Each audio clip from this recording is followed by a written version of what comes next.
This video is on Osaka, an old city in Japan on the west coast, a city that used to export rice throughout Asia during the Middle Age, and it was destroyed during the Second World War by the American who came in three raids with bomber B-29 bombers. They leveled the city. I think one time they had over 300 planes. They completely leveled the city. I saw pictures of the devastation. So now it's a new city and a beautiful city and quite affordable. It used to be much more expensive. Osaka and Tokyo, they used to rank among the most expensive cities in the world, but not anymore since the yen the yen has declined by half. Now it's about 150 yen to the dollar, and at its peak was about 80 yen to the dollar. So now it's much more affordable, and more so during the low tourist season because now there is millions of tourists coming here, Chinese, Koreans, Australians, Americans.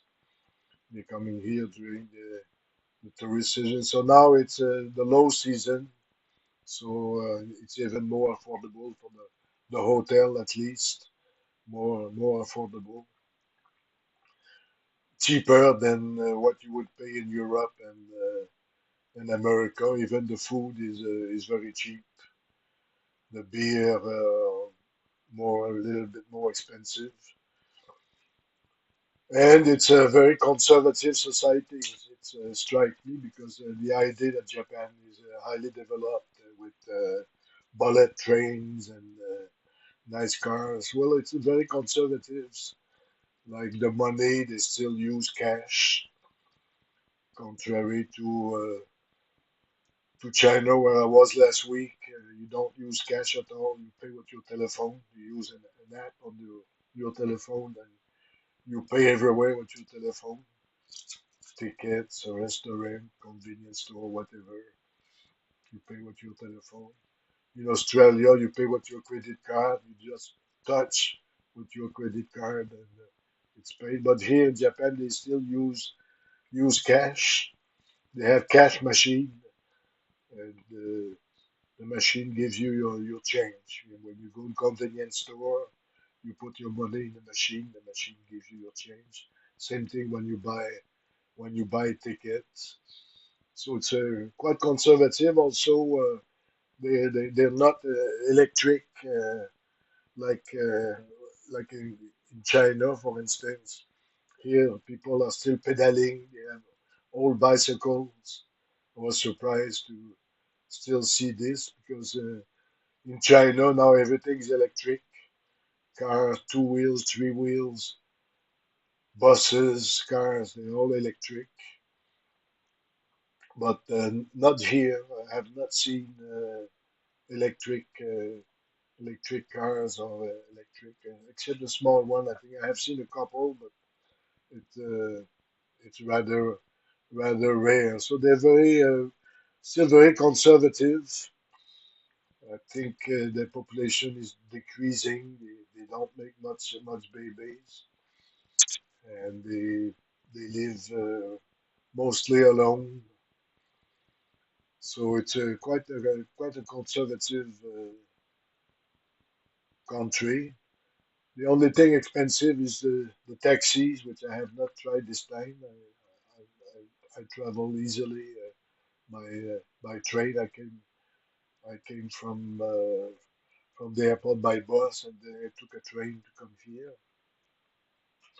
So it's very cheap to use public transport. Also, you still have to remove your shoes when you enter in hotels and in some restaurants. People are very polite, and What I like also is the water. You can drink water from the tap, which is you cannot do neither in China or anywhere in Asia except Australia was the only place where I could drink direct from the tap. So it's very convenient because carrying water is a bit difficult sometimes. So you will see people wearing masks also. It's in their culture. Even before COVID, many people they wear masks. Was the same in China and the same in Vietnam, for instance. And like many other places, you will see people looking at playing with their telephone.